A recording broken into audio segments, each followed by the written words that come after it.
Hello everyone, today we're going to prove the simplest derivative rule in all calculus, and by this I mean the sum rule for derivatives.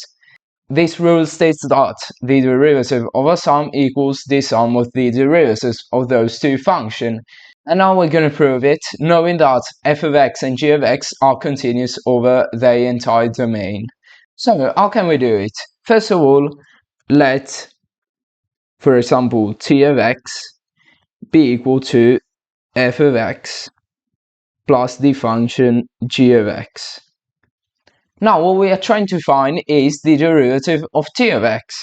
So from the limit definition of derivatives, t prime of x equals the limit as h goes to 0 of t of x plus h minus t of x all divided by h.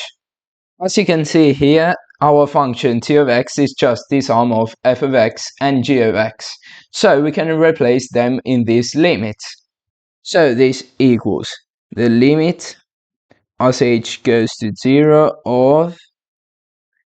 of t of x plus h, that in our case is just f of x plus h plus g of x plus h minus t of x, that is what we wrote right here.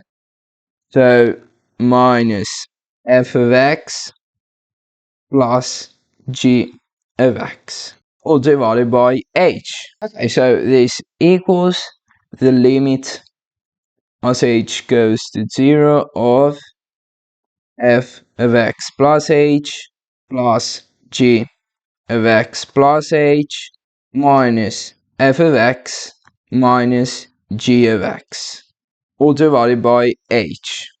As you can see, we have an f of x plus h right here and an f of x right here. The same for g of x, we have g of x plus h here and minus g of x right here. So you might think we could somehow have the derivative of f of x and g of x in this expression.